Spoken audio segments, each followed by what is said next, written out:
Hello viewers. Welcome to minute mystery. 1999 வருஷம் உலகத்தோட richest சிட்டியான New York சிட்டில ஒரு மாசத்துக்குள்ளே கிட்டத்தட்ட 49க்கும் மேற்பட்ட லக்ஸரியான கார் காணாம போகுது. சோ அப்படி கார் காணாம போச்சு அப்படின்றது தெரிஞ்ச உடனே அந்த கார் வச்சிருந்த ஓனர்ஸ் எல்லாருமே போய் போலீஸ்ட்ட கம்ப்ளைண்ட் பண்றாங்க. அப்படி கம்ப்ளைண்ட் பண்ணனே போலீஸும் அதை சீரியஸா எடுத்துக்கிட்டு அந்த காணாம போன கார் எல்லாத்தையும் ட்ரேஸ் பண்ண ட்ரை பண்றாங்க. ஆனா என்னதான் அவங்க ட்ரை பண்ணாலும் அந்த காணாம போன ஒரு கார் கூட அவங்களால ட்ரேஸ் பண்ணி கண்டுபிடிக்க முடியல. ஏன் ஒரு சின்ன துரும்பு கூட விடாம அந்த கார்ஸ் எல்லாமே கம்ப்ளீட்டா நியூயார்க்ல இருந்து டிஸப்பியர் ஆயிடுச்சு. ஆனா இதுக்கு முன்னாடி காணாம போன லக்ஸரி கார்ஸோட தடயங்களையும் போலீஸ் ஈஸியா கண்டுபிடிச்சிட்டாங்க, திருடினவங்களையும் ஈஸியா கண்டுபிடிச்சிட்டாங்க. ஆனா இந்த காலகட்டத்தில் அதாவது 1999ல லெஸ் தென் 1 மந்த்க்குள்ள காணாம போன இந்த 50 லக்ஸரி கார்ஸ் இருக்கு பாத்தீங்களா, அந்த கார்ஸோட சின்ன தடயத்தோட போலீஸாலையும் கண்டுபிடிக்க முடியல. அதே நேரத்துல திருடனவன் யாருன்றதையும் போலீஸால சுத்தமா ட்ரேஸ் பண்ணவே முடியல. சோ இவ்வளவு ஸ்கில்டா யார் அந்த கார்களை எல்லாம் திருடிருப்பா, அவ எதுக்காக அந்த கார்கள் எல்லாத்தையும் திருடினா, அவ எங்க இருந்து வந்தான் அப்படின்ற பல இன்ட்ரெஸ்டிங்கான விஷயங்களை தான் இன்னைக்கு வீடியோல பார்க்க போறோம். இந்த வீடியோ உண்மையிலே செம்ம இன்ட்ரெஸ்டிங்கா இருக்கும். சோ ஸ்கிப் பண்ணாம கடைசி வரைக்கும் வீடியோ பாருங்க. வாங்க வீடியோக்குள்ள போலாம்.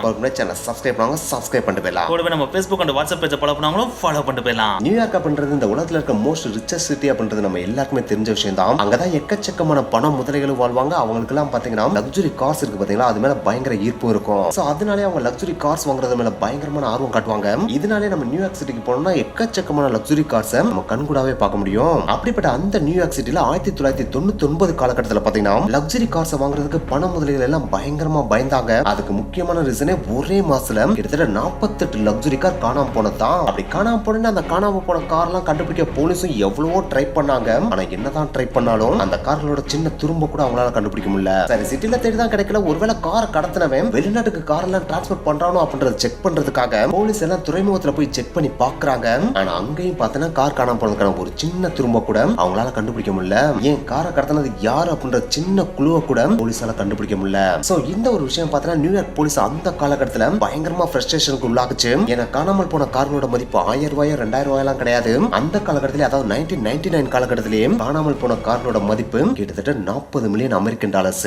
அதை இன்னைக்கு மதிப்பின்படி கால்குலேட் பண்ணி பார்த்தோம்னா கிட்டத்தட்ட 75 மில்லியன் அமெரிக்கன் டாலர். அதை நம்ம இந்திய ரூபாய் மதிப்பின்படி சொல்லணும்னா கிட்டத்தட்ட 624 கோடி ரூபாய். சோ ஒரே மாசத்துல ஒருத்தர் 624 கோடி ரூபாயை அசால்ட்டா அடிச்சுட்டு போயிருக்கான் அப்படின்னா அவனை சும்மா விட்டுற முடியாது இல்லையா. சோ அதனாலே அவனை எப்படியாவது பிடிச்சிடணும் அப்படின்னு சொல்லிட்டு நியூயார்க் போலீஸ் மண்டையை போட்டு குழப்பிட்டு இருந்த காலகட்டம் தான் 1999 காலகட்டம். அந்த காலகட்டத்தில் அமெரிக்காவை பத்தி சொல்லிதான் தெரியுன்ற அவசியம் கிடையாது. அப்பயே அங்க சிசிடிவி கேமரா இருக்கும், காணாம போன காரை ட்ரேஸ் பண்றதுக்கு எக்கச்சக்கமான டெக்னாலஜி இருந்துச்சு. ஆனா அப்படிப்பட்ட அமெரிக்காவோட கண்ணுக்குள்ளே ஒருத்தர் வரல விட்டு ஆட்டிருக்கா அப்படின்னா அவ யார் அப்படின்றதா இங்க இருக்க ஒரு மிகப்பெரிய கேள்வியே. இதற்கான பதில நம்ம சொல்லணும்னா அமெரிக்காவோட கண்ணுக்குள்ள வரல விட்டு ஆட்டினது ஒரு அமெரிக்கன் கிடையாது, அது ஒரு சீனா நாட்டுக்காரன். அவனுடைய பேர் தான் மின் ஜின் யங். ஏன்னா சொல்றீங்க சீனா நாட்டுக்காரன் எதுக்கு அமெரிக்கா நாட்டுக்குள்ள போயிட்டு இவ்வளவு லக்ஸரியான கார்லாம் கடத்தினா அப்படின்னு நீங்க கேட்கலாம். அதற்கான பதில நம்ம தெரியணும்னா இவனோட பிளாஷ்பேக் பத்தி தெரிஞ்சுக்கணும். இவன் பிறந்தது பாத்தீங்கன்னா சீனால தான் பிறந்திருக்கான், வளர்ந்ததும் பாத்தீங்கன்னா சீனால தான் வளர்ந்திருக்கான். அது மட்டும் கிடையாது, இவன் சைனீஸோட ஆர்மில பாத்தீங்கன்னா இன்டெலிஜென்ட் ஆபீசராவும் ஒர்க் பண்ணிருக்கான். சோ இன்டெலிஜென்ட் ஆபீசராவே ஒர்க் பண்ணிருக்கான் அப்படின்னா எக்கச்சக்க விஷயங்களை எப்படி தப்பிக்கணும்னு இவனுக்கு நல்லாவே தெரியும் இல்லையா.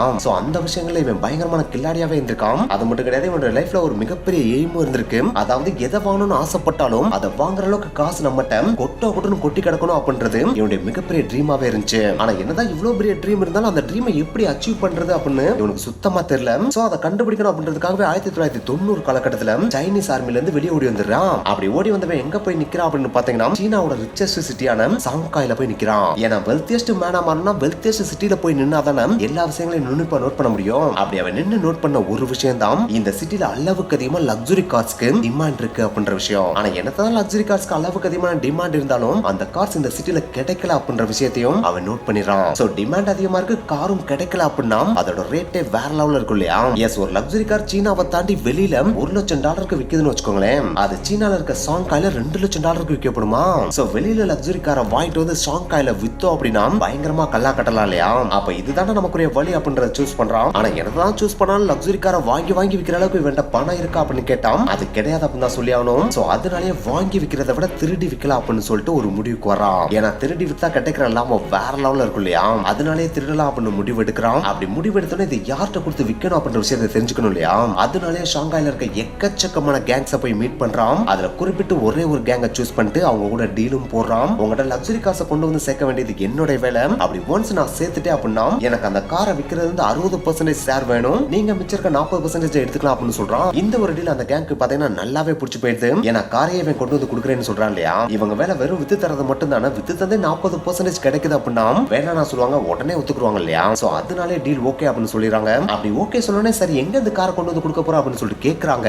அதுக்கு நம்ம யாங் பயங்கர ஜாலியா நான் அமெரிக்கால இருந்து கொண்டு வர போறேன் அப்படின்னு சொல்றேன். இதை கேட்டோன்னே அந்த கேங்க்னாலும் பக்கு நடிச்சது. ஏன்டா காமெடி பண்றேன், அமெரிக்கால இருந்து எப்பரா காரை இங்க கொண்டு வரும் அப்படின்னு சொல்லிட்டு ஆச்சரியமா கேக்குறாங்க. அதுக்கு நம்மால் சிரிச்சுக்கிட்டே அதெல்லாம் என்னுடைய வேலை, அதெல்லாம் நீங்க கண்டுக்கிறாதீங்க அப்படின்னு சொல்லிட்டு அங்கிருந்து கிளம்பிடுறான். அங்கிருந்து கிளம்புறதோட மட்டும் இல்லாம இவன் ஆல்ரெடி இன்டெலிஜென்ட் ஆபீசரா ஒர்க் பண்ணியிருந்தான் இல்லையா, சோ அதனாலே எந்த மாதிரி போனா அமெரிக்காக்கு ஈஸியா போக முடியும் அப்படின்ற எல்லா விஷயத்தையும் நோட் பண்ணி வச்சிருந்தான். அதுல ஃபர்ஸ்ட் பிளான் தான் நம்ம ஒரிஜினல் பேரோட அமெரிக்காக்குள்ள போனோம் அப்படின்னா ஈஸியா மாட்டிக்கிடுவோம். அதனால ஒரிஜினல் பேரோட அமெரிக்காக்குள்ள போக கூடாது, ஃபேக் ஐடென்டிட்டியோட போகணும் அப்படின்னு சொல்லிட்டு அவனுடைய பேரே யாங்ல இருந்து கென்னின்னு மாத்திக்கிறான். அது மட்டும் இல்ல அமெரிக்காக்குள்ள ரிச்சஸ்ட் பர்சனலாம் போனோம் அப்படின்னா நம்மள அந்த அளவுக்கு அலோவ் பண்ண மாட்டாங்க அப்படின்னு சொல்லிட்டு ஸ்ட்ரகிளிங் இமிகிரண்டா உள்ள போறான். அதாவது கஷ்டப்படுற அகதி மாதிரி உள்ள போறான். அப்படி போனாவே தமிழ டவுட் வரக்கூடாது அப்படின்னு சொல்லிட்டு மக்களோட மக்களா வாழ ஆரம்பிக்கிறான். அப்படி வாழ்ந்துட்டு இருக்கப்பே எப்படி லக்ஸரி கார்ஸை திருடலாம் அப்படின்னு சொல்லிட்டு மாஸ்டர் பிளானும் போட ஆரம்பிக்கிறான். அதோட முதல் பிளானா தனக்குன்னு ஒரு அசிஸ்டன்ட் சூஸ் பண்றான். அப்படி சூஸ் பண்ற அசிஸ்டன்ட்டும் பாத்தீங்கன்னா ஒரு சைனீஸ் மேனா தான் இருக்கான். அவனோட பேர் தான் பாய் சாவ். இந்த மாதிரி அவன் சைனீஸ் மேன் அசிஸ்டன்டா போறதுக்கு ஒரு முக்கியமான காரணமும் இருக்கு. ஏன்னா இவனும் சைனீஸ் அவனும் சைனீஸ்ன்றப்ப ரெண்டு பேருக்கு இடையில இருக்கிற அண்டர்ஸ்டாண்டிங்கும் நல்லா இருக்கும், அதே நேரத்துல ட்ரஸ்டும் நல்லா இருக்கும் இல்லையா. நான் அதே அந்த இடத்துல ஒரு அமெரிக்கன் மேனை போட்டா அப்படின்னா அந்த அளவுக்கு பெருசா நம்ப முடியாது. பிரச்சனை ஏதாச்சும் ஒண்ணு வந்துச்சு அப்படின்னா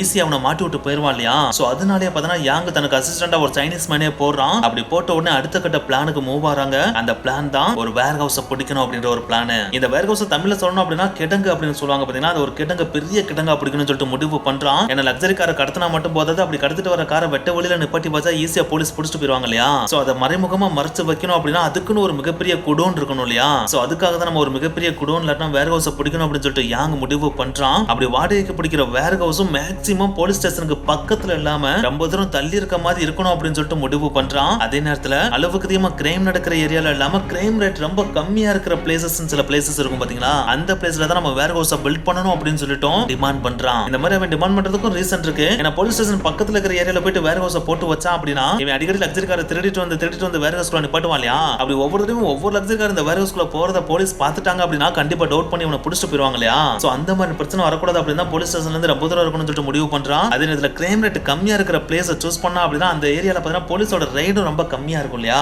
அதுக்காக தான் கிரைம் ரேட் கம்மியா இருக்கிற ஏரியாவையும் சூஸ் பண்ணணும்னு சொல்லிட்டு முடிவு பண்றான். ஆனா என்னதான் இவன் இந்த மாதிரி முடிவு பண்ணாலும் நியூயார்க் சிட்டில போயிட்டு இந்த மாதிரி ஏரியாவை கண்டுபிடிக்கிறதுன்றது அவ்வளவு ஈஸியான விஷயமா அப்படின்னு கேட்டா அது கிடையாது அப்படின்னு தான் சொல்லியானோ. ஏன்னா இந்த உலகத்துல கிரைம் ரேட் அளவுக்கு அதிகமா நடக்கிற சிட்டிஸ்ல முக்கியமான சிட்டி அப்படின்னா அது நியூயார்க் அப்படின்னு சொல்லலாம். சோ அப்படிப்பட்ட நியூயார்க்ல இப்படிப்பட்ட ஒரு ஏரியாவை கண்டுபிடிக்கிறதுன்றது பயங்கர சேலஞ்சிங்கான விஷயமா தான் நம்ம யாங்குக்கு இருந்திருக்கு. இருந்தாலும் அந்த ஒரு சேலஞ்சையும் பாத்தீங்கன்னா பயங்கர சேலஞ்சிங் எடுத்துட்டு நம்ம யாங் பாத்தீங்கன்னா ஒரு பெர்ஃபெக்ட்டான ஏரியாவையும் கண்டுபிடிச்சு அந்த இடத்துல வேர் ஹவுஸையும் வாடகைக்கு பிடிக்கிறான். சரி வேர் ஹவுஸ் நம்ம பிடிச்சிட்டோம். அப்படி பிடிச்ச வேர் ஹவுஸ் நம்ம எம்டியா வச்சிருந்தோம் அப்படின்னா அதுவும் பக்கத்துல இருக்கிற எல்லாருக்குமே டவுட்டை கிரியேட் பண்ணும் இல்லையா. சோ அப்படி டவுட்டை கிரியேட் பண்ண கூடாது அப்படின்றதுக்காகவே அதுக்கும் நம்ம யாங் பாத்தீங்கன்னா ஃபேக்கான ஒரு பிராண்ட் உருவாக்குறான். அந்த பிராண்ட் பாத்தீங்கன்னா ஃப்ரூட்ஸ் ஸ்டோர் பண்ணி விக்கிற ஒரு கம்பெனி மாதிரி வெளியே பிம்பத்தை கிரியேட் பண்றான். சோ அதுக்காகவே பாத்தீங்கன்னா எக்கச்சக்கமான ட்ரை ஃப்ரூட்ஸ் அண்ட் பேக்டு ஃப்ரூட்ஸை பெட்டி பெட்டியா கொண்டு வந்து அந்த வேர் ஹவுஸோட ஃப்ரண்ட் சைடுல பாத்தீங்கன்னா அடிக்கடி வச்சிடறான். சோ அந்த மாதிரி குடோனோட என்ட்ரன்ஸ்லயே பாத்தீங்கன்னா எக்கச்சக்கமான ஃப்ரூட்ஸ் பெட்டிகள் இருந்துச்சு அப்படின்னா நார்மலா பாக்குற எல்லாரும் என்ன நினைப்பாங்க, இது ஏதோ ஒரு ஃப்ரூட்டை ஸ்டோர் பண்ணி விக்கிற கம்பெனி நினைச்சு போயிருவாங்க இல்லையா. சோ அந்த மாதிரியான ஒரு பிம்பத்தை கிரியேட் பண்றதுக்காக தான் எக்கச்சக்கமான dry fruits and packed fruits கொண்டு வந்து அவன் எடுக்கிறான். இந்த மாதிரி dry fruit and packed fruits அவன் சூஸ் பண்ணதுக்கும் ஒரு முக்கியமான ரீசன் இருந்துச்சு. ஏன்னா இதுங்களை தான் பாத்தீங்கன்னா ரெஃப்ரிஜரேட்டர்ல வச்சிருந்தா ரொம்ப மாதங்களுக்கு பாத்தீங்கன்னா கெட்டு போகாம இருக்கும் இல்லையா. இதை தவிர்த்து நார்மலான ஃப்ரூட்லாம் கொண்டு வந்து அடுக்கி வச்சா அப்படின்னா அடிக்கடி அதை ரிப்ளேஸ்மெண்ட் பண்ண வேண்டியிருக்கும். அதுக்கும் எக்கச்சக்கமா காசு செலவாகும் இல்லையா. சோ அந்த செலவை கம்மி பண்றதுக்காக தான் இந்த ரெண்டு டைப்பை செலக்ட் பண்ணி அதுங்களை கொண்டு வந்து குடோனுக்குள்ள அடிக்கடி வைக்கிறான். சோ இப்போ அவனோட பிளான்ல பாத்தீங்கன்னா ரெண்டு விஷயத்தை கம்ப்ளீட் பண்ணிட்டா, ஒன்னு வேர் ஹவுஸ பிடிக்கிறது, ரெண்டாவது அது ஒரு ஃபேக் பிராண்ட் மாதிரியான பிம்பத்தை கிரியேட் பண்றது. சோ ஒன்ஸ் இது ரெண்டையும் முடிச்சதுக்கு அப்புறம் தான் அதுக்கு அடுத்து மெயின் பிளானுக்கே போறான். அதுதான் லக்ஸரி கார்ஸ் ஆட்டைய போடுறது. ஆனா அப்படி ஆட்டைய போறதுக்கு முன்னாடி இன்னொரு விஷயத்தை அவன் பண்ண வேண்டியிருந்துச்சு. அதுதான் அவனுக்கான க்ரூ மெம்பர்ஸ். எஸ் அவன் லக்ஸரி காரை ஒன்ஸ் ஆட்டைய போட்டு இந்த குடோனுக்குள்ள கொண்டு வந்துட்டான் அப்படின்னா அப்படி கொண்டு வந்த லக்ஸரி கார்ஸ் எல்லாமே பாத்தீங்கன்னா ஃப்ரெஷ்ஷா இருக்குமான்னு கேட்டா கண்டிப்பா கிடையாது இல்லையா. அதுலயும் சின்ன ஃபால்ஸ் இருக்கும், சின்ன டேமேஜ் இருக்கும் இல்லையா. சோ அப்படி டேமேஜ் இருக்கிற காரை கொண்டு போய் சீனால வித்தா அப்படின்னா அது கம்மியான ரேட்டுக்கு தான் எடுப்பாங்க. சோ அந்த மாதிரி எடுக்க கூடாது. அது ஃப்ரெஷ்ஷான நியூவான காரா இருக்கணும் அப்படின்றதுக்காகவே அதை ஃப்ரெஷ்ஷா மாத்திரக்காகவே எக்கச்சக்கமான ஸ்பேர் பார்ட்ஸ் எல்லாத்தையுமே வாங்கி குடோனுக்குள்ள வைக்கிறான். அதே நேரத்துல அதை ரிப்பேர் பண்றதுக்கான ஆட்களையும் அவன் ஹையர் பண்றான். அப்படி ஹையர் பண்ற ஆட்களும் பாத்தீங்கன்னா ஃபுல் அண்ட் ஃபுல் சைனீஸ் பீப்புளா தான் இருக்காங்க. அதை தாண்டி வேற யாரையுமே அவன் ஹையர் பண்ணவே இல்ல. சோ இப்போ நம்ம யாங்கிட்ட பாத்தீங்கன்னா அசிஸ்டன்ட் வந்துட்டான், வேர் ஹவுஸ் ரெடி ஆயிடுச்சு. அதே நேரத்துல ஸ்பேர் பார்ட்ஸ் மாத்துறதுக்கான க்ரூ மெம்பர்ஸ் ரெடி பண்ணிட்டாலையா. இதுக்கு அடுத்து மிச்சம் இருக்கிறது என்ன, ஒண்ணே காரை கடத்துறது மட்டும் தானே. எஸ் அடுத்து காரை எப்படி ஆட்டைய போடலாம் சொல்லிட்டு பயங்கரமா யோசிக்க ஆரம்பிக்கிறான். அப்படி யோசிக்கிறப்ப அவன் மைண்டுக்கு வந்து ஒரே விஷயம் இதுதான், காரை ஆட்டைய போடலாம் சரி, நம்ம டைரக்ட் ஆட்டைய போடக்கூடாது. அப்படி நம்ம ஆட்டைய போட்டோம் அப்படின்னா போலீஸ் நம்மள ஈஸியா ட்ரேஸ் பண்ணி நம்மள கைது பண்ணிட்டு போயிருவாங்க. சோ அதுக்கு மட்டும் நம்ம வழிபட கூடாது அப்படின்னு சொல்லிட்டு நான் டைரக்ட் ஆட்டைய போடாம கார் திருடுற டீலர்ஸை கண்டுபிடிச்சு அவங்க மூலமா திருடணும் அப்படின்னா நம்ம திருட்டுல இருந்து ரொம்ப தள்ளி இருப்போம். சோ நம்மள கண்டுபிடிக்கிறது டைம் ஆகும். அந்த டைம்ல நம்ம எஸ்கேப் ஆயிடலாம் அப்படின்னு சொல்லிட்டு கார் திருடுற டீலர்ஸை தேட ஆரம்பிக்கிறான். அப்படி தேடுறப்ப எங்கெங்கெல்லாம் போய் தேடுறான் அப்படின்னு பாத்தீங்கன்னா கார் காரேஜஸ், கார் ஆக்சிடென்ட் நடக்கிற இடங்கள்லாம் இருக்கும் பாத்தீங்கன்னா, அதாவது கார் ஏலம் நடக்கும் பாத்தீங்கன்னா அந்த இடங்கள்ல போய் தேடுறது. அதே நேரத்துல போலீஸ் எக்கச்சக்கமான வெஹிக்கிள்ஸ் பிடிச்சு வச்சிருப்பாங்க. அப்படி புடிச்சு வச்ச வெஹிக்கிள்ஸையும் ஏலத்துக்கு விடுவாங்க பாத்தீங்களா. அந்த மாதிரி ஏலம் விடுற இடங்கள் சொல்லிட்டு மேக்ஸிமம் பாத்தீங்கன்னா ஏலம் விடுற இடத்துல தான் போயிட்டு இந்த மாதிரி ஏதாச்சும் ஒரு டீலர் தன்னோட கண்ணில் திருறானா அப்படின்னு சொல்லிட்டு தேடுறான். அப்படி தேடி கடைசியா ஒரே ஒரு கேங்க கண்டுபிடிக்கிறான். அந்த கேங்கோட லீடர் டீம் போறான். அவனோட பேர் தான் டீன். எஸ், இந்த டீனை பத்தி சிம்பிளா சொல்லணும் அப்படின்னா அவன் பரம்பரையா பாத்தீங்கன்னா கார் திருடுற வேலையில தான் இருக்கான். சோ கார் திருடுறதுன்றது அவனுக்கு சுஜிபி மேட்ரு. ஆனா திருடின காரை விற்கிறது தான் பாத்தீங்கன்னா அவனுக்கு இருக்கிற ஒரு மிகப்பெரிய தலைவலியாவே இருந்திருக்கு. சோ அப்படிப்பட்ட இவெண்ட் பத்தி நம்ம யாங்கு நீ எனக்கு காரை திருடி கொடுத்தா போதும், திருடின காரை நான் காசு கொடுத்து வாங்கிக்கிறேன் அப்படின்னு சொல்லிட்டு சொல்றான். அப்படி சொன்ன உடனே நம்ம டீனுக்கு இந்த ஒரு டீல் ரொம்ப பிடிச்சு போயிருது. என்ன சார் சொல்றீங்க, திருடின காரை நீங்க வாங்கிக்கிறீங்களா? அப்படின்னா நான் எவ்வளவு காரை திருடி தரேன் சார் சொல்லிட்டு அசியூரிட்டி கொடுக்குறான். ஆனா அப்படி அசியூரிட்டி கொடுத்த உடனே நம்ம யாங்கு ஆனா திருடுற காரை நீ டைரக்டா திருடக்கூடாது, உனக்கு கீழே ஒரு டீமை வச்சு நீ திருடணும் அப்படின்னு சொல்லிட்டு ரூல்ஸும் போடுறான். இந்த மாதிரி ரூல்ஸ் போடுறதுக்கு ஒரு முக்கியமான ரீசன் இருக்கு. ஏன்னா மல்டி லேயர்டா அவன் செக்யூரிட்டி கிரியேட் பண்ணிட்டே இருந்தா அப்படின்னா, அதாவது இவன் திருடாம அதுக்கு அடுத்திருக்கவன் திருடாம அதுக்கு அடுத்திருக்கவன் திருடா அப்படின்னா வந்து ட்ரேஸ் பண்ணி நம்ம யாங்க கண்டுபிடிக்கிறதுக்கு டைம் ஆகும் இல்லையா. சோ அந்த ஒரு டைமிங் அவன் இன்க்ரீஸ் பண்ணணும்னு சொல்லிட்டு ரொம்ப ஆசைப்பட்டான். சோ அதனால தான் டீன்ட்ட நீ டைரக்டா திருடாம உனக்கு கீழே ஒரு டீம் வச்சு திருடு அப்படின்னு சொல்லிட்டு சொல்றான். அப்படி சொன்ன உடனே இவ்வளவுதான மேட்ரு. என்னோட திகிரி தோஸ்த் ஒருத்தர் இருக்கேன், அவனோட பேர் மரியோ லோப்ஸ். அவனும் பாத்தீங்கன்னா கார் திருடுறதுல பயங்கரமான கில்லாடி. அவன்கிட்ட நான் இந்த வேலையை கொடுத்தேன் அப்படின்னா அவனும் டைரக்டா திருடாம அவனுக்கு கீழே எக்கச்சக்கமான கீழ்மட்ட திருடர்கள் இருப்பாங்க. அவங்க எல்லாம் கார் திருடுறதுல பயங்கரமான ஆளுங்க. சோ அவங்கள வச்சு நம்ம மரியோ லோப்ஸ் ஈஸியா வேலையை முடிச்சிருவான். அப்படி முடிச்ச உடனே அந்த காரை மரியோ லோப்ஸ் ஏன்ட்ட கொடுப்பான். ஏன்ட்ட கொடுத்தோடனே அந்த காரை கொண்டு வந்து நான் ஓன்ட்ட கொடுத்துறேன் அப்படின்னு சொல்றான். சோ இந்த ஒரு விஷயம் பார்த்தீங்கன்னா நம்ம யாங்க்கு ரொம்ப பிடிச்சு போயிருது. ஏன்னா இப்ப வேலையை கொடுக்கறது யாரு, நம்ம யாங்கு யார்ட்ட கொடுக்குறாரு, டீன்ட்ட கொடுக்குறாரு. டீன் யார்ட்ட கொடுக்குறியா, மரியோ லோப்ஸ் கொடுக்குறா. மரியோ லோப்ஸ் என்ன பண்றான், அவனுக்கு கீழே எக்கச்சக்கமான திருடங்க இருக்காங்க, அவங்கிட்ட தான் இந்த வேலையை கொடுக்குறான். சோ அப்படி இருக்கிறப்ப போலீஸ் ஒவ்வொருத்தரும் ட்ரேஸ் பண்ணிட்டு வரதுக்குள்ள நம்ம யாங் தப்பிச்சிடலாம் இல்லையா.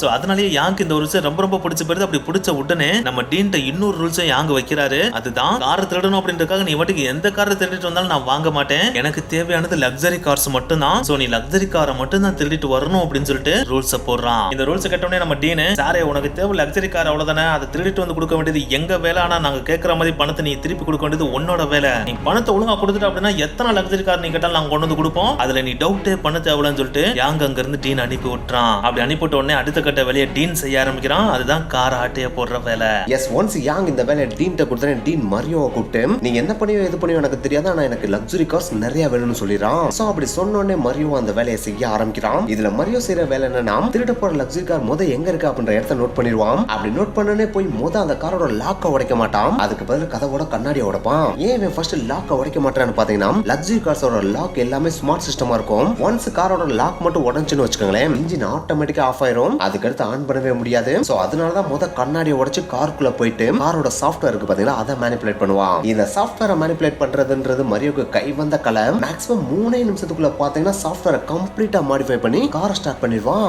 அப்படி ஒன்ஸ் இவன் கார் அன்லாக் பண்ணிட்டான்னு வச்சுக்கோங்களேன், இவன் கார்ல இருந்து வெளியே வந்துருவான். அப்படி வெளியே வந்ததுக்கு அப்புறம் இவனோட சிக்னலுக்காக இவனுக்கு கீழே வேலை பார்ப்பாங்க பாத்தீங்களா, அவங்க வெயிட் பண்ணிட்டே இருப்பாங்க. சோ ஒன்ஸ் மரியோ சிக்னல் கொடுத்தோடனே அவங்க என்ன பண்ணுவாங்கன்னு பாத்தீங்கன்னா இந்த காரை எடுத்துட்டு போய் இவன் சொன்ன இடத்துல நிப்பாட்டிடுவாங்க. அப்படி நிப்பாட்டுற இடம் யாங்கோட வேர் ஹவுஸா இருக்காது, அதுக்கு பதிலா ரேண்டமா ஏதாவது பார்க்கிங் லாட் இருக்கும் பாத்தீங்களா, அந்த இடத்துல தான் நிப்பாட்டுவாங்களாம். எதுக்கு இந்த மாதிரி நிப்பாட்டுவாங்கன்னு பாத்தீங்கன்னா லக்ஸரி கார்ஸ் அப்படினாலே ஜிபிஎஸ் இருக்கும் இல்லையா. சோ ஜிபிஎஸ் இருக்க காரை திருடிட்டு போய் வேர் ஹவுஸ்ல நிப்பாட்டினா ஈஸியா ஜிபிஎஸ் வச்சு ட்ராக் பண்ணிடுவாங்க இல்லையா. சோ அதனாலே ரேண்டமான பார்க்கிங் லாட்ல போய் நிப்பாட்டுவாங்க. அப்படி நிப்பாட்டுற பார்க்கிங் லாட்டுமே லக்ஸரி கார்ஸ் நிக்கிற பார்க்கிங் லாட்டான்னு பார்த்துட்டு தான் அந்த இடத்துல போய் நிப்பாட்டுவாங்க. ஏன்னா லக்ஸரி காரோட லக்ஸரி காரை இந்த காரோட யாருக்கும் டவுட் வராது இல்லையா, அதனாலதான் அந்த இடத்துல நிப்பாட்டுவாங்க. ஒன்ஸ் அப்படி நிப்பாட்டினோடனே காரை கம்ப்ளீட்டா எலக்ட்ரானிக் முறையில ஸ்கேன் பண்ணுவாங்க. அப்படி ஸ்கேன் பண்ண உடனே கார்ல எங்க ஜிபிஎஸ் இருக்குன்ற விஷயத்தை கண்டுபிடிச்சு அதை ஃபர்ஸ்ட் டிஸ்ட்ராய் பண்ணிடுவாங்க. சோ இந்த வேலையை முடிச்சதுக்கு அப்புறம் தான் இந்த கார் அப்படியே எடுத்துட்டு போய் டீன்ட்ட கொடுப்பாங்க. ஒன்ஸ் டீன்ட்ட கார் போனோடனே அந்த காரை டீன் எடுத்துட்டு போய் யாங்கோட வேர் ஹவுஸ்ல கொடுப்பாரு. ஒன்ஸ் யாங்கோட வேர் ஹவுஸ்க்கு வந்தோடனே அந்த காரை பாத்தீங்கன்னா யாங்கோட க்ரூ மெம்பர்ஸ் இருக்காங்க பாத்தீங்களா, அவங்க கம்ப்ளீட்டா மாடிஃபை பண்ணி நியூ காரா மாத்தி ட்ரக்ல ஏத்தி போட்டுக்கு அனுப்பி விட்டுருவாங்க. ஆனா இந்த ஒரு இடத்துல யாங் பாத்தீங்கன்னா பயங்கர ஜீனியஸா செயல்பட்டு இருப்பாப்ல.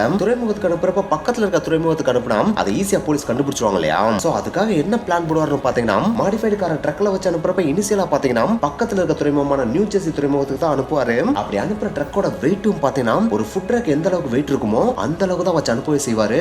ஒன்ஸ் அந்த ட்ரக் நியூ ஜெர்சி துறைமுகத்தை அடைஞ்ச உடனே அங்க இருந்து பாத்தீங்கன்னா அந்த ட்ரக்கை ட்ரெயின் மூலமா கலிபோர்னியா அனுப்பிடுவாப்ல. கலிபோர்னியா பாத்தீங்கன்னா இவங்க கார் திருடின நியூயார்க்ல இருந்து ரொம்ப தூரமா இருக்கும். சோ அந்த இடத்துல போயிட்டு போலீஸ் சர்ச் பண்றதுக்கான வாய்ப்பு ரொம்ப கம்மி. சோ அதனாலதான் கலிபோர்னியா துறைமுகத்துக்கு இவர் காரை சென்ட் பண்ணிருப்பாப்ல. இந்த இடத்துல நம்ம யாங் பாத்தீங்கன்னா பயங்கர ஜீனியஸா செயல்பட்டு இருப்பாப்ல. ஏன்னா இந்த துறைமுகத்தை யாங் சூஸ் பண்ணதுக்கு இன்னொரு காரணமும் இருக்கு. ஏன்னா இந்த கலிபோர்னியான்றது அமெரிக்காவோட வெஸ்ட் சைடு எண்டு, அதாவது மேற்கு பகுதி இருக்கு பாத்தீங்களா, அதோட எண்டு அந்த சைடுல இருந்து சீனாவை ரீச் பண்றதுக்கான டிஸ்டன்ஸ் ரொம்ப கம்மி. சோ அந்த சைடுல இருந்து அனுப்புனா டிரான்ஸ்போர்ட் ஆகிறதுக்கான செலவும் ரொம்ப கம்மி. சோ இந்த விஷயத்துக்காகவும் அங்க இருந்து அனுப்பியிருப்பாப்ல. ஆனா அப்படி அனுப்புறப்ப இருக்க ஒரே ஒரு பிரச்சனை என்னன்னு பாத்தீங்கன்னா கலிபோர்னியால இருந்து கிளம்புற எந்த ஒரு கப்பலுமே சீனாக்கு டைரக்டா போய் சேராது. அது சீனாக்கு முன்னாடியே வளைஞ்சு வேற டைரக்ஷன்ல போயிடும். சோ அப்படி வளையிற இடத்துல பாத்தீங்கன்னா பாத்தீங்கன்னா இன்னொரு கப்பலை கொண்டு வந்து நிப்பாட்டுற சிச்சுவேஷன் அவருக்கு கிரியேட் ஆகுது. சோ அதுக்காகவே இவர் சீனால ஒரு டீலரை பிடிச்சி வச்சிருந்தாரு இல்லையா. சோ அவங்க மூலமா இன்னொரு கப்பலை ரெடி பண்ணி சீயோட மிட்லயே பாத்தீங்கன்னா இவருடைய ட்ரக்கை அவங்க கப்பல்ல ஏத்திடுவாப்ல. சோ ஒன்ஸ் சீனாக்கு இவருடைய திருடின கார் போயிருச்சு அப்படின்னா அங்க அந்த கார் அலேக்கா வித்து இவருக்கான ஷேர் இவர் ரீச் பண்ணிடும். இதுல இவர் பாத்தீங்கன்னா பயங்கர ஜீனியஸா செயல்பட்டு இருப்பாப்ல. இவருக்குரிய ஷேர் அமௌண்ட் இருக்கு பாத்தீங்களா, அது எதையுமே இவர் அமெரிக்கன் பேங்க் அக்கௌண்ட்ல வாங்கவே மாட்டாப்ல, சீனாவோட பேங்க் அக்கௌண்ட்ல தான் வாங்கவே செய்வாப்ல. ஏன்னா அப்பதான் அமெரிக்கால எந்த பிரச்சனை வந்தாலும் இவருடைய சீனா பேங்க் அக்கௌண்ட்ல இருக்க மணியை அமெரிக்காவால திரும்ப பெற முடியாது இல்லையா. அதுக்காக தான் அமௌண்ட் எல்லாம் சீனா பேங்க் அக்கௌண்ட்லயே வாங்கியிருக்காப்ல. ஆனா அதுக்கு பதிலா அமெரிக்கன் பேங்க் அக்கௌண்ட்ல வாங்கியிருந்தாரு அப்படின்னா இவரை புடிச்சிட்டாங்க அப்படின்னா கவர்மெண்ட் அந்த அக்கௌண்ட்டை சீல் பண்ணிடுவாங்க இல்லையா, அதாவது கம்ப்ளீட்டா ஃப்ரீஸ் பண்ணிடுவாங்க இல்லையா. அப்படி ஃப்ரீஸ் பண்ணிட்டா இவருக்கு ஒரு நயா பைசா கூட கிடைக்காது இல்லையா. இது நடக்க கூடாது அப்படின்றதுக்காக தான் யாங் அவருடைய பணத்தை ஃபுல்லா சீனால இருக்க பேங்க் அக்கௌண்ட்லயே வாங்கியிருக்காப்ல. சோ இந்த ஒரு ப்ராசஸ் பார்த்தீங்கன்னா யாங் அடுத்தடுத்து செய்ய ஆரம்பிக்கிறாப்ல. அதாவது இதை 1 வருஷம் 2 வருஷம் இல்ல கிட்டத்தட்ட 5 வருஷமா பண்றாப்ல. அப்படி பண்றப்ப எல்லாம் பாத்தீங்கன்னா போலீஸ்க்கு கார் திருட்டு போகுதுன்னு கம்ப்ளைண்ட் வந்துட்டே இருக்கும். ஆனா என்னதான் கம்ப்ளைண்ட் வந்தாலும் போலீஸால யாங்கோட ஹேரை கூட கண்டுபிடிக்க முடியாது. அந்த அளவுக்கு பயங்கர துல்லியமா யாங் ஒவ்வொரு விஷயத்தையும் பார்த்து பண்ணிட்டு இருந்தாப்ல. சோ இதனாலே சீனால பாத்தீங்கன்னா பிளாக் மார்க்கெட்ல லக்ஸுரி காருக்கான வரவேற்பு பயங்கரமா டிமாண்ட் ஆகுது. நம்ம யாங்குக்கும் பாத்தீங்கன்னா நிறைய லக்ஸுரி கார் வேணும்னு சொல்லிட்டு ஆர்டர் குமிஞ்சுக்கிட்டே இருக்கு. சோ அந்த டைம்ல யாங் ஒரு பிளான போடுறாப்ல. நம்ம எத்தனை நாள் தான் ஒவ்வொரு லொகேஷனா பார்த்து ஒவ்வொரு காரா தேடிட்டு இருக்குது, அதுக்கு பதிலா ஒரே இடத்துல இருக்க மொத்த காரையும் தூக்குனா எப்படி இருக்கும் அப்படின்னு சொல்லிட்டு டீன்ட்ட கேக்குறாப்ல. அதுக்கு டீனும் ஒரே இடத்துல அது எங்க இருக்கு அப்படின்னு சொல்லிட்டு கேக்குறாப்ல. அதுக்கு யாங் சிரிச்சுக்கிட்டே நம்ம ஏன் லக்ஸுரி காரை விற்கிற ஷோரூம் இருக்கு பாத்தீங்களா, அதை டார்கெட் பண்ணி ஆட்டையை போடக்கூடாது அப்படின்னு கேக்குறாப்ல. இதெல்லாம் கேட்கறதுக்கு நல்லா தான் இருக்கு, ஆனா செய்யறதுக்கு வாய்ப்பு இருக்கா அப்படின்னு சொல்லிட்டு கேக்குறாப்ல. அப்பதான் யாங் அதற்கான ஐடியாவையும் சொல்றாப்ல. அந்த ஐடியா பாத்தீங்கன்னா நம்ம டீனுக்கு ரொம்ப பிடிச்சு போயிடுது. எஸ் இப்ப பாத்தீங்கன்னா அதற்கான வேலையிலையும் இறங்க ஆரம்பிக்கிறாங்க. அப்படி இவங்க இருக்கிற இந்த ஒரு மிஷனே அவங்களுக்கு ஒரு மிகப்பெரிய பிரச்சனையை கிரியேட் பண்ண போகுது அப்படின்றது அந்த டைம்ல நம்ம யாங்குக்கு தெரியவே இல்லை. சோ அதனாலே அந்த ஒரு பிளானை யாங் சொன்ன மாதிரி டீன் அப்படியே போயிட்டு மரியோட சொல்றாரு. மரியோ அந்த பிளானை ஃபுல்லா கேட்டுறாப்ப. அப்படி கேட்ட உடனே அவங்க பிக்ஸ் பண்ண அந்த ஒரு லக்ஸரி கார் ஷோரூமுக்கு பார்த்தா நம்ம மரியோ போறாரு. அப்படி போறப்ப பாத்தீங்கன்னா ஒரு லக்ஸரி காரை பர்ச்சேஸ் பண்ண போற ஒரு கஸ்டமர் மாதிரி தான் உள்ள போய் உட்காராரு. அப்படி உட்கார்ந்த உடனே எனக்கு இந்த மாதிரி மாடல் வேணும், இந்த கார் வேணும், இந்த காரை நான் வாங்க ரெடியா இருக்கேன், அதுக்கான காசு என்கிட்ட ரெடியா இருக்கு, ஆனா அந்த காரை நான் டெஸ்ட் ட்ரைவ் பண்ணி பார்க்கணும், அதை முதல்ல நான் பண்ணி பார்க்கலாமா அப்படின்னு சொல்லிட்டு கேட்கிறாப்ல. அப்படி கேட்ட உடனே அவர்கிட்ட டீல் பண்ணிட்டு இருக்கிற டீலர் இருக்காரு பாத்தீங்களா, அவரு மேனேஜர் ரூம்ல போயிட்டு கீ எடுக்க போறாரு. அப்படி போறப்பதான் அந்த கீஸ் எங்க இருக்கு அப்படின்ற விஷயத்த நம்ம மரியோ நல்லா நோட் பண்றாரு. எஸ் அந்த டீலர் மேனேஜர் ரூம்ல போயிட்டு அங்க இருக்கிற ஒரு சுவர்ல பாத்தீங்கன்னா ஒரு பாக்ஸை ஓபன் பண்ணி அதுக்குள்ள இருந்து கீ எடுக்கிறாரு. அப்படி அந்த கீ எடுக்கிறப்ப பாத்தீங்கன்னா அதுல எக்கச்சக்கமான கீஸ் இருக்கிறதையும் நோட் பண்றாரு. சோ அதை நோட் பண்ண உடனே நம்ம மரியோ ஃபிக்ஸ் பண்ணிடுறாரு, இந்த இடத்துல தான் அவங்க கீயை வச்சிருக்காங்க அப்படின்றத. சோ இந்த ஒரு டீட்டெயிலுக்காக தான் பாத்தீங்கன்னா அவர் இங்க பாத்தீங்கன்னா இப்போதைக்கு கஸ்டமர் மாதிரி வந்து கார் வாங்கவே வந்திருக்காரு. ஒன்ஸ் அந்த ஒரு கீ எடுத்து வந்து கொடுத்தோன்னே நம்ம மரியோ பாத்தீங்கன்னா காரை டெஸ்ட் ட்ரைவ் பண்ற மாதிரி பண்ணிட்டு வந்து மறுபடியும் அங்கேயே நிப்பாட்டிட்டு, சாரி சார் நான் ரொம்ப எதிர்பார்த்தேன், ஆனா அந்த கார் அந்த அளவுக்கு நீ சாட்டிஸ்ஃபை பண்ணல, நான் வேற இடத்துல போய் கார் வாங்க போறேன் அப்படின்னு சொல்லிட்டு அங்க இருந்து கிளம்பிடுறாப்ல. அப்படி கிளம்பின அன்று நைட்டே பாத்தீங்கன்னா நம்ம மரியோவும் அவங்களோட டீமும் பாத்தீங்கன்னா பக்காவா பிளான் போடுறாங்க. கார் ஷோரூம் க்ளோஸ் ஆன உடனே மிட் நைட்ல நம்ம கார் ஷோரூமுக்கு போறோம். அங்க இருக்கிற லாக்கை ஓபன் பண்ணி உள்ள என்ட்ரான உடனே மேனேஜர் ரூமை பிரேக் பண்ணி உள்ள இருக்கிற பாக்ஸையும் ஓபன் பண்ணி இருக்கிற எல்லா காரோட கீயும் எடுத்துட்டு அங்க நிப்பாட்டு இருக்கிற எல்லா காரையுமே அலேக்கா தூக்கிட்டு வர்றோம் அப்படின்னு சொல்லிட்டு பிளான் போட்டு மரியோ அவருக்கு கீழே இருக்கிற எல்லா தீஃபையுமே கூப்பிட்டுட்டு அந்த இடத்துக்கு போறாரு. அவங்க பிளான் போட்ட மாதிரி கார் ஷோரூமை ஒட்டிச்சு உள்ள போறாங்க. உள்ள போயிட்டு மேனேஜர் ரூமை ஓபன் பண்ணி அதுல இருக்கிற பாக்ஸையும் ஓபன் பண்ணி கீ எடுத்துட்டு கிட்டத்தட்ட 49 கார் அலேக்கா தூக்கிட்டு ஒவ்வொருத்தரும் ஒவ்வொரு டைரக்ஷன்ல பிச்சுக்கிட்டு போக ஆரம்பிக்கிறாங்க. அப்படி போக ஆரம்பிச்சிருப்ப பார்த்தீங்கன்னா கார் ஷோரூம்ல இருக்கிற அலாரம் பயங்கரமா அடிக்க ஆரம்பிச்சிருது. அப்படி அடிக்க ஆரம்பிச்சோடனே போலீஸ்க்கு பார்த்தீங்கன்னா இன்ஃபர்மேஷன் போயிருது. அப்படி இன்ஃபர்மேஷன் ஒன்ஸ் போனோடனே போலீஸும் பாத்தீங்கன்னா பயங்கர ஃபாஸ்டா அந்த கார் ஷோரூமுக்கு வர்றாங்க. ஆனா அவங்க வர்றதுக்குள்ளேயே அந்த தீப் ஒவ்வொருத்தரும் பார்த்தீங்கன்னா ஒவ்வொரு டைரக்ஷன்ல பிச்சுக்கிட்டு போயிட்டாங்க. அதுவும் லக்ஸரி கார் அப்படின்னா அது எவ்வளவு ஃபாஸ்டா போகுன்றத சொல்லி தான் தெரியுன்ற அவசியம் கிடையாது. சோ பயங்கர ஃபாஸ்டா அங்க இருந்து கிளம்பி அவங்க மாயமா மறைஞ்சு போயிடுறாங்க. சோ போலீஸ் முடிஞ்சளவுக்கு அந்த ஷோரூமோட கம்ப்ளைண்ட் பேர்ல பார்த்தீங்கன்னா அன்னைக்கு நைட் ஃபுல்லா பயங்கரமா தேடுறாங்க. ஆனா எங்க தேடியுமே யாருமே கண்டுபிடிக்க முடியல. ஒரே ஒரு இடத்துல ஒரு ஆக்சிடென்ட் நடந்திருக்கு அப்படின்ற இன்ஃபர்மேஷன் வர்ற வரைக்கும்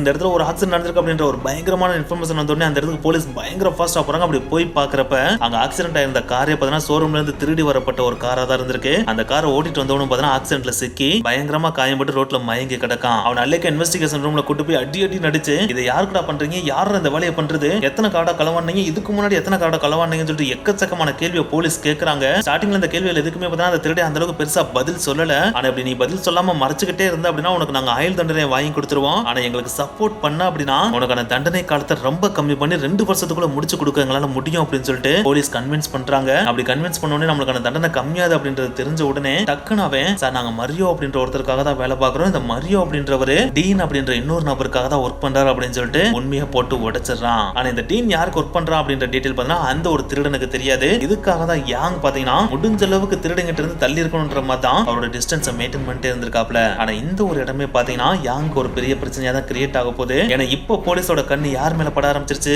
டீன் அப்படின்ற ஒருத்தர் மேல பட ஆரம்பிச்சிருச்சு இல்லையா. சோ ஒன்ஸ் டீன் அப்படின்ற ஒரு நேம் வந்த உடனே போலீஸோட அடுத்த கட்ட மூவ் என்னவா இருந்துச்சு அப்படின்னு பாத்தீங்கன்னா டீனை கம்ப்ளீட்டா கண்காணிக்கணும் அப்படின்றதா தான் இருந்துச்சு. சோ அதனால டீனை பத்தின கம்ப்ளீட் டீடைலையும் கலெக்ட் பண்றாங்க. அதே நேரத்துல 2 போலீஸ் எக்ஸ்க்ளூசிவா ஹையர் பண்ணி டீனோட ஆக்டிவிட்டீஸ் ஃபுல் அண்ட் ஃபுல் 24/7 கண்காணிக்க சொல்றாங்க. அவங்களும் பாத்தீங்கன்னா டீனை கம்ப்ளீட்டா வாட்ச் பண்ண ஆரம்பிக்கிறாங்க. அப்படி வாட்ச் பண்றப்ப அவன் அடிக்கடி பாத்தீங்கன்னா ஒரு வேர் ஹவுஸ்க்கு வந்துட்டு போறதை அவங்க நோட் பண்றாங்க. அப்படி நோட் பண்ண உடனே அந்த வேர் ஹவுஸ்க்கு வெளியே கொஞ்சம் தூரத்துல தள்ளி நின்ற மாதிரியே பாத்தீங்கன்னா போலீஸ் கம்ப்ளீட்டா அந்த ஒரு வேர் ஹவுஸே பாத்தீங்கன்னா நோட் பண்ண ஆரம்பிச்சிடுறாங்க. ஏன்னா வேர் ஹவுஸ்க்குள்ள ஏதாச்சும் ஒரு லக்ஸரி கார் வருது அப்படின்றது தெரிஞ்சிருச்சு அப்படின்னா இந்த ஒரு வேர் ஹவுஸ் தான் இதுக்கான ஹாட் ஸ்பாட் அப்படின்றதே போலீஸ் கன்ஃபார்ம் பண்ணிடுவாங்க இல்லையா. சோ அந்த ஒரு மொமெண்ட்டுக்காக தான் அவங்க தூரத்துல இருந்த மாதிரியே பாத்தீங்கன்னா கண்காணிச்சிட்டு இருக்காங்க. ஆனா இப்படி போலீஸ் கண்காணிச்சிட்டு இருக்கிற இந்த ஒரு விஷயத்தை அந்த வேர் ஹவுஸ்க்குள்ளே உட்காந்துட்டு பாய்ச்சவ் அப்படின்றவனும் கண்காணிச்சிட்டு இருக்கான் அப்படின்றது அந்த டைம்ல போலீஸ்க்கு தெரியாது. இந்த பாய்ச்சவ் யாருன்றதை நம்ம ஆல்ரெடி சொல்லியிருந்தோம் இல்லையா. நம்ம யாங்கோட ஃபர்ஸ்ட் அசிஸ்டன்ட். அவனோட ஒரே வேலை என்ன அப்படின்னு பாத்தீங்கன்னா வேர் ஹவுஸ்க்குள்ள இருந்த மாதிரி வேர் ஹவுஸ்க்கு வெளியே பிக்ஸ் பண்ணிருக்க சிசிடிவி கேமரா எல்லாத்தையுமே 24/7 கண்காணிச்சிட்டே இருக்கணும். அப்படி கண்காணிச்சிட்டு இருக்கப்ப போலீஸோட காரோல சந்தேகப்படுற மாதிரி ஏதாச்சும் ஒரு நபரோ வேர் ஹவுஸை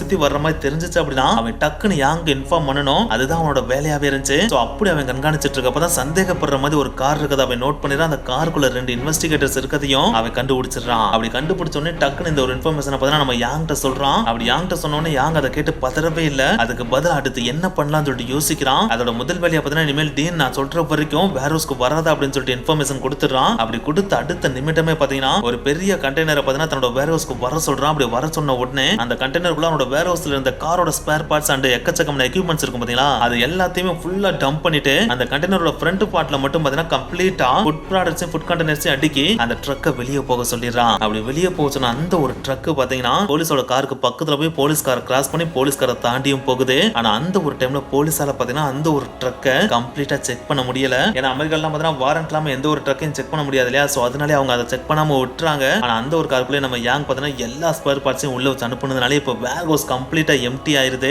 அந்த வேர் ஹவுஸ்க்குள்ள மிச்சம் இருக்கிற ஒரே ஒரு விஷயம் அந்த ஃபுட் ப்ராடக்ட்ஸ் மட்டும் தான். சோ ஒன்ஸ் அந்த ஒரு ட்ரக் அங்க இருந்து அனுப்புன உடனே அடுத்த 2 நாளைக்கு பாத்தீங்கன்னா வேர் ஹவுஸ்க்குள்ள ஆட்களே இல்லாத மாதிரி பயங்கர எம்டியா இருக்க மாதிரி நம்ம யாங் காமிக்கிறாரு. அப்படி காமிச்ச உடனே போலீஸ்க்கு ஒரு மாதிரி டவுட் கிரியேட் ஆக ஆரம்பிக்குது. அப்ப நம்ம இங்க இருந்து நோட் பண்றது அவங்க நோட் பண்ணிட்டாங்க எவ்வளவு, அதனாலதான் அங்க இருந்து தெரிச்சு ஓடிட்டாங்க போல. நம்ம இப்பயே உள்ள போய் என்ன இருக்குன்னு பாப்போம்னு சொல்லிட்டு போலீஸ் பயங்கர ஃபாஸ்டா உள்ள போய் பாக்குறாங்க. ஆனா அப்படி பாக்குறப்ப வேர் ஹவுஸ்க்குள்ள எதுவுமே இல்ல. சோ இந்த ஒரு விஷயம் பார்த்தா போலீஸ்க்கு உச்சக்கட்ட ஏமாற்றத்தை கொடுக்குது. சோ வேற வழியே இல்லாம மறுபடியும் பாத்தீங்கன்னா நம்ம டீனை போலீஸ் ஃபாலோ பண்ண ஆரம்பிக்கிறாங்க. ஆனா இந்த மாதிரி சிம்பிளா ஃபாலோ பண்ணா மட்டும் நம்மளுக்கு எதுவும் கிடைக்க போறது கிடையாது. இதோட அடுத்த கட்ட ஸ்டெப்பா நம்ம டீனோட போன் கால்ஸை ட்ராக் பண்ணணும் அப்படின்னு சொல்லிட்டு முடிவு பண்றாங்க. ஆனா அதுக்காக போன் காலை ட்ராக் பண்றதுன்றது சாதாரணமான விஷயம் கிடையாது. அதுக்காக நம்ம கோர்ட்ல ஸ்பெஷலா ஒரு பெர்மிஷனை வாங்கணும். இந்த ஒரு பெர்மிஷனை கிடைச்ச எவிடன்ஸ் எல்லாத்தையுமே சப்மிட் பண்ணி போலீஸும் வாங்கிறாங்க. அப்படி வாங்கின உடனே டீனோட கம்ப்ளீட் கான்வர்சேஷனையும் ரெக்கார்ட் பண்ண ஆரம்பிக்கிறாங்க. அந்த இடத்துல தான் டீனோட கால்ஸ் எல்லாத்தையுமே போலீஸ் ட்ராக் பண்ணணும். கிட்டத்தட்ட 6 மாசம் வரைக்கும் பாத்தீங்கன்னா இந்த மாதிரி லக்ஸரி காரோட தெஃப்ட் அப்படின்ற பாத்தீங்கன்னா எந்த விதமான கான்வர்சேஷனும் அவனோட போன் கால்ல இருக்க மாதிரி தெரியல. அவன் நார்மலான ஒரு ஹியூமன் பீயிங் தான் நார்மலா போன் பேசிட்டு தெரிஞ்சிட்டு இருந்திருக்கான். சோ இந்த ஒரு விஷயம் பார்த்தா போலீஸ்க்கு செம்மையான ஒரு டிசப்பாயின்மெண்ட் கொடுக்குது. அவ்வளவுதான் நம்மளால இனிமேல் எதுவுமே கண்டுபிடிக்க முடியாது போல அப்படின்னு சொல்லிட்டு போலீஸ் டிப்ரெஷன் ஆகி உட்கார்ந்துட்டு இருக்கிற அந்த ஒரு டைம்ல பாத்தீங்கன்னா அதாவது கிட்டத்தட்ட 6 மாசம் முடிஞ்சதுக்கு அப்புறம் தான் பாத்தீங்கன்னா ஒரு அன்னோன் கால் நம்ம டீனுக்கு வருது. அவங்க நோட் பண்றாங்க, அதை ரெக்கார்ட் பண்றாங்க. அப்படி ரெக்கார்ட் பண்றப்ப அந்த அன்னோன் மேன் பாத்தீங்கன்னா ஆர்டர் ஃபார் 260 அப்படின்னு சொல்லிட்டு ஒரு கீவேர்டை சொல்றான். சோ இந்த ஒரு வேர்டை கேட்ட உடனே போலீஸ் கன்ஃபார்ம் பண்ணிடுறாங்க இது வேற ஒண்ணும் கிடையாது, அடுத்து இவங்க பண்ண போற ஒரு லக்ஸரி கார் தெஃப்ட்டுக்கான கோட் வேர்டா தான் இருக்கணும். சோ இத பண்ணவே எவன்றதை நம்ம கண்டுபிடிச்சோம் அப்படின்னா அந்த மாஸ்டர் மைண்ட் யாருன்றதை கண்டுபிடிச்சலாம் சொல்லிட்டு போலீஸ் அந்த ஆப்போசிட் காலை பார்த்தா ட்ராக் பண்ணி கம்ப்ளீட்டா யாருன்றதை கண்டுபிடிக்கிறாங்க. அவன் தான் கென்னி அப்படின்ற ஒருத்தன். இந்த கென்னின்றது வேற யாரும் கிடையாது, நம்ம யாங் தான் பாத்தீங்கன்னா கென்னி அப்படின்ற ஒரு நேமோட அமெரிக்காக்குள்ள வந்திருக்கான். சோ இப்போ போலீஸ் பாத்தீங்கன்னா நம்ம டீனோட காலை மட்டும் ட்ராக் பண்ணல, நம்ம கென்னியோட காலையும் அதாவது யாங்கோட காலையும் ட்ராக் பண்ண ஆரம்பிக்கிறாங்க. ஆனா இந்த ஒரு விஷயம் நம்ம யாங்குக்கும் நல்லாவே தெரியுது. சோ அதனாலே யாங் பாத்தீங்கன்னா இன்னும் கொஞ்சம் ஜீனியஸா இன்னொரு ஸ்டெப் எடுத்து வைக்கிறான். அதுதான் ஒரே போனை யூஸ் பண்ணாதானே நீ என்னை ட்ராக் பண்ண முடியும், நான் ஒரே போனை யூஸ் பண்ண போறது கிடையாது, போனை கீப் ஆன் சேஞ்ச் பண்ணிட்டே இருப்பேன், சிம் கீப் ஆன் சேஞ்ச் பண்ணிட்டே இருப்பேன்னு சொல்லிட்டு ஒவ்வொரு கான்வர்சேஷன் முடிய பாத்தீங்கன்னா அவனோட போன் நம்பர் சேஞ்ச் பண்ணிட்டே இருப்பான். அது இவனுக்கு மட்டும் கிடையாது, இந்த ஒரு ஆபரேஷன் ஆரம்பிச்சதுல இருந்தே பாத்தீங்கன்னா டீனா இருந்தாலும் சரி மரியோவா இருந்தாலும் சரி அவனுக்கு கீழே வேலை பார்க்குற எக்கச்சக்க திருடங்களா இருந்தாலும் சரி இல்லாட்டினா நம்ம யாங்கோட வேர் ஹவுஸ்ல வேற பார்த்த க்ரூ மெம்பர்ஸ் இருக்காங்க பாத்தீங்களா, அவங்க முதற்கொண்டு எல்லாருமே பாத்தீங்கன்னா தன்னோட போன் நம்பரை கீப் ஆன் சேஞ்ச் பண்ணிட்டே இருக்காங்க. சோ இந்த ஒரு விஷயம் போலீஸ்க்கு அடுத்த கட்ட தலைவலியையும் கொடுக்க ஆரம்பிக்குது. நார்மல் பாயிண்ட் ஆஃப் வியூல வச்சா இது போலீஸ்க்கு ஒரு மிகப்பெரிய தலைவலி தான். ஆனா போலீஸும் பயங்கர ஜீனியஸா செயல்பட ஆரம்பிக்கிறாங்க. அவங்க எத்தனை தடவை போன் நம்பரை மாத்தினாலும் சரி அத்தனை தடவையும் போலீஸ் அவங்க நம்பரை ஈஸியா ட்ராக் பண்ணிடுறாங்க. அது எப்படி ட்ராக் பண்ண முடியும் அப்படின்னு சொல்லிட்டு நீங்க கேட்கலாம். அந்த இடத்துல போலீஸ் பாத்தீங்கன்னா இவங்க புது நம்பரை கண்டுபிடிக்கிறது தானே கஷ்டம், ஆனா அவங்களுடைய ஃபேமிலி மெம்பர்ஸோட நம்பர் சேமா தானே இருக்கும். சோ அவங்களோட நம்பரை கோர்ட்ல பெர்மிஷன் வாங்கி ட்ராக் பண்ண ஆரம்பிச்சிட்டா கண்டிப்பா ஃபேமிலிக்கு டீனா இருந்தாலும் சரி யாங்கா இருந்தாலும் சரி மரியோவா இருந்தாலும் சரி கால் பண்ணதாலும் செய்வாங்க. சோ அப்படி கால் பண்ண உடனே புது நம்பரை கண்டுபிடிச்சிடலாம் கண்டுபிடிச்சிடலாம் இல்லையா. அப்படி கண்டுபிடிச்ச நம்பர் தான் இப்ப போலீஸ் கீப் ஆன் ட்ராக் பண்ணிட்டு இருக்காங்க. ஆனா என்னத்தை ட்ராக் பண்ணாலும் யாங் பாத்தீங்கன்னா முடிஞ்ச அளவுக்கு கோட் வேர்ட்லயே பேசிட்டு இருக்கான். ஆனா யாங் ஜாக்கிரதையா இருந்தாலும் அவனுக்கு கீழே வேலை பார்க்குற க்ரூ மெம்பர்ஸ் ஜாக்கிரதையா இருப்பாங்களான்னு கேட்டான். 24/7 அவங்க ஒரே மாதிரி ஜாக்கிரதையா இருக்க மாட்டாங்க இல்லையா. எஸ், யாங்கோட அசிஸ்டன்டான பொய்ச்சோ இருக்காரு பாத்தீங்களா. அவர் ஒரு டைம் பாத்தீங்கன்னா நம்ம வேர் ஹவுஸ் பத்தி டிஸ்கஸ் பண்ணுவோம், அதுக்கு இந்த ரெசிடென்சிக்கு வா அப்படின்னு சொல்லிட்டு ஓப்பனாவே சொல்லிடுவாப்ல. அது யார்கிட்ட சொல்லுவாருன்னு பாத்தீங்கன்னா யாங் தான் சொல்லுவாப்ல. இந்த ஒரு கால போலீஸும் ட்ராக் பண்ணிடுவாங்க. சோ ஒன்ஸ் ட்ராக் பண்ணோன்னே இவங்க சொன்ன அந்த ரெசிடென்சி இருக்கு பாத்தீங்களா, அதுக்கு ஒரு டிடெக்டிவும் போயிருவாப்ல. அப்படி அனுப்பப்பட்ட டிடெக்டிவ் பாத்தீங்கன்னா அமெரிக்கன் டிடெக்டிவா இருக்க மாட்டார், சைனீஸ் டிடெக்டிவா இருப்பாரு. சோ சைனீஸா இருந்தா இவங்களுக்கு டவுட் வராது இல்லையா. சோ அதனாலே இவங்க உட்கார டேபிளுக்கு கீழே பாத்தீங்கன்னா ஒரு ஸ்பை மைக்கையும் அட்டாச் பண்ணி விட்டுருவாப்ல. சோ அதன் மூலமா இவங்க புதுசா அமைக்க போற வேர் ஹவுஸோட கம்ப்ளீட் டீடைல்ஸையும் அமெரிக்கன் போலீஸ் கலெக்ட் பண்ணிடுவாங்க. சோ ஒன்ஸ் இந்த டீடைல்ஸை கலெக்ட் பண்ணோன்னே இவங்க புது வேர் ஹவுஸ் அமைக்க போறாங்க பாத்தீங்களா, அந்த இடத்துல இருந்து கொஞ்சம் தூரத்துல 2 டிடெக்டிவை எப்பயுமே கண்காணிக்கிற மாதிரி வேலைக்கு போட்டுருவாங்க. இந்த தடவை போலீஸ் பண்ண ஜீனியஸான விஷயமே இந்த 2 டிடெக்டிவும் அந்த வேர் ஹவுஸ்ல இருக்க எந்த சிசிடிவி கேமராலையும் பட முடியாத தூரத்துல இருந்த மாதிரி அந்த வேர் ஹவுஸை கண்காணிக்கவே செய்றாங்க. சோ அப்படி இவங்க கண்காணிச்சிட்டு இருந்த அந்த ஒரு டைம்ல யாங் அண்ட் அவங்க குரு இருக்காங்க பாத்தீங்களா, அவங்க அடுத்த கட்ட கார் திருட்டுக்கு போறாங்க. இந்த தடவை இவங்களுடைய கார் தெஃப்ட் பாத்தீங்கன்னா பயங்கர வித்தியாசமா இருக்கும். ஏன்னா இது வரைக்கும் பாத்தீங்கன்னா வாலண்டரா இவங்க காரை உடைச்சு தானே எடுத்து வந்துட்டு இருந்தாங்க. ஆனா இந்த தடவை கொஞ்சம் வித்தியாசமா பார்க்கிங் கேரேஜஸ் எல்லாம் இருக்கும் பாத்தீங்களா, அந்த கேரேஜஸ்ல ஒர்க் பண்ற செக்யூரிட்டி கார்டை கரெக்ட் பண்ணி உனக்கு நான் $500 கொடுத்துறேன், நீ லக்ஸுரி காரோட கீயை மட்டும் எனக்கு கொடுத்துரு அப்படின்னு சொல்லிட்டு அவன்றது கார் கீயை வாங்குறதா உங்களோட பிளானாவே இருந்துச்சு. சோ அதுக்கான பெர்ஃபெக்டான கார் கேரேஜையும் சூஸ் பண்றாங்க. அந்த கார் கேரேஜ்ல லக்ஸுரி கார் இருக்க மாதிரியும் பாத்துக்கிறாங்க. அதே நேரத்துல அங்க ஒர்க் பண்ற செக்யூரிட்டி கொஞ்சம் ஏழையா இருக்க மாதிரியும் பாத்துக்கிறாங்க. ஏன்னா ஏழையா இருந்தா தான் $500 கொடுக்குறேன் அப்படின்னு சொன்னா ஈஸியா கார் கீயை கொடுத்துருவான் இல்லையா. அதுக்காக தான் அந்த மாதிரியான ஒரு கார் கேரேஜை சூஸ் பண்றாங்க.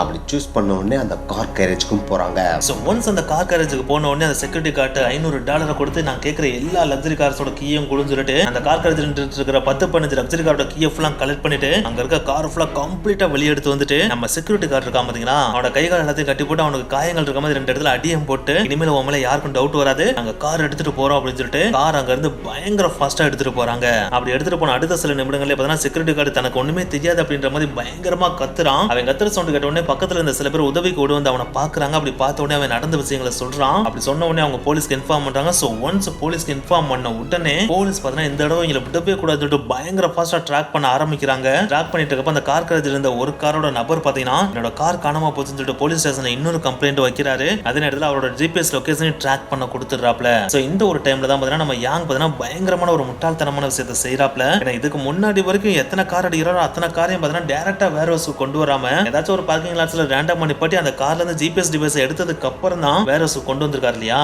ஆனா இந்த தடவை முட்டாள்தனமா அவர் அடிச்ச எல்லா காரையுமே உடனே டிரான்ஸ்போர்ட் பண்ணணும் அப்படின்ற ஒரு ரஸ்னஸ்க்காக, இந்த ஒரு ரஸ்னஸ் எதுக்கு வந்துச்சு அப்படின்னு பாத்தீங்கன்னா கடைசி 6 மாசமா போலீஸ் ட்ராக் பண்றாங்கன்னு சொல்லிட்டு லக்ஸரி கார் அவர் திருடாம இருந்தார். அதே நேரத்துல பழைய வேர் ஹவுஸ் போலீஸோட கண்காணிப்புக்கு கீழே வந்துருச்சு அப்படின்றதுனாலயே லக்ஸரி கார் எதையுமே திருடாம இருந்தாப்ல இல்லையா. சோ அதனாலே ஆர்டர் நிறைய வர ஆரம்பிச்சிருச்சு. அந்த டிமாண்டை பூர்த்தி பண்ணணும் அப்படின்னா எக்கச்சக்கமான லக்ஸரி காரை உடனே திருடி சீனாக்கு டிரான்ஸ்போர்ட் பண்ணணும் அப்படின்ற ஒரு சிச்சுவேஷன் இருந்ததுனாலயே ஒரு பழைய டாக்டிக்ஸை மறந்து, அதாவது ஜிபிஎஸ் டிவைஸை வெளியே எடுக்காமயே டைரக்டா அந்த கார்ஸை பாத்தீங்கன்னா வேர் ஹவுஸ்க்கு கொண்டு வந்துடுறாப்ல. சோ இப்படி கொண்டு வரப்பதான் ஆல்ரெடி பாத்தீங்கன்னா ஒரு நபர் போலீஸுக்கு கம்ப்ளைண்ட் பண்ணியிருந்தாரு பாத்தீங்களா, என்னோட கார் காணாம போச்சு, என்னோட ஜிபிஎஸ் டிவைஸ் நம்பர் தான் அப்படின்னு சொல்லி கொடுத்திருந்தாரு பாத்தீங்களா. சோ அந்த ஒரு டிவைஸை ட்ராக் பண்றப்ப அந்த டிவைஸ் டைரக்டா பாத்தீங்கன்னா யாங்கோட புது வேர் ஹவுஸ்க்குள்ள தான் போயிருக்கு. அப்படி போனது தெரிஞ்ச உடனே அந்த லோக்கல் போலீஸ் ஸ்டேஷன்ல இருந்து ஒரு நபர் பாத்தீங்கன்னா, அதாவது ஒரு போலீஸ் பாத்தீங்கன்னா அந்த வேர் ஹவுஸ்க்கு வந்துடுறாப்ல. அவர் வந்தது தூரமா 24/7 கண்காணிச்சிட்டு இருக்கிற 2 டிடெக்டிவ் பாத்துறாங்க. என்னடா இவ்வளவு மாசங்களா நம்ம கஷ்டப்பட்டு ஸ்கெட்ச போட்டு இவங்களை தூக்கலான்னு பாத்துட்டு இருந்தா இந்த லோக்கல் போலீஸ்கார வாட்டுக்கு வேர் ஹவுஸ்க்குள்ள போக பாக்குறாப்ல. அப்படி போனாப்ல அப்படின்னா நம்ம பிளான் கம்ப்ளீட்டா கொலாப்ஸ் ஆயிரும், அவர் தடுத்து நிப்பாட்டலாமா அப்படின்னு சொல்லிட்டு யோசிக்கிறாங்க. அப்படி யோசிக்கிறதுக்குள்ளேயே அந்த போலீஸ்கார் பார்த்தா அந்த வேர் ஹவுஸோட டோரை தட்டி அந்த வேர் ஹவுஸ்க்குள்ள என்டர் ஆயிராரு.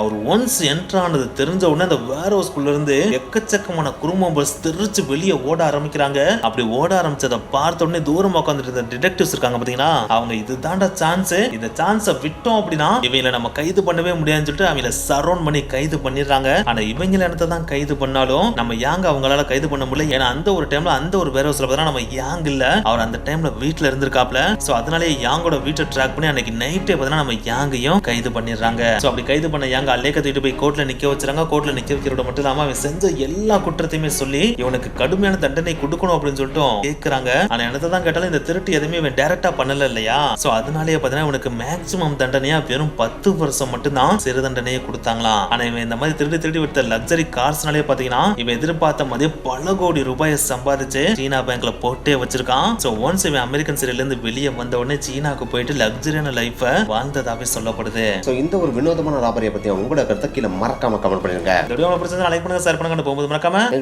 சப்ஸ்கிரைப் பண்ணுங்க. நெக்ஸ்ட் வீடியோ மீட் பண்ணலாம். பாய்.